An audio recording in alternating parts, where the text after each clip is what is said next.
Šeštadienis pusė 3 sulaukėme skambučio iš kliento.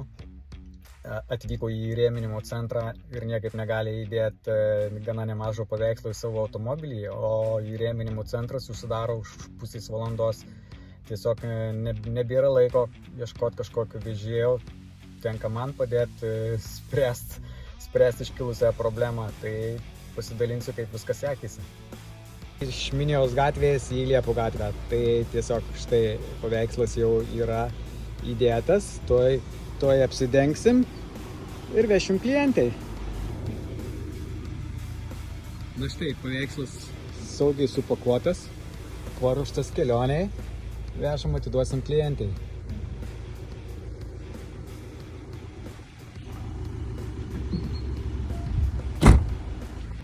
Nu štai, paveikslas pristatytas, sveikas, niekas nepažeista, klientė patenkinta, viskas puiku, darbelis atliktas.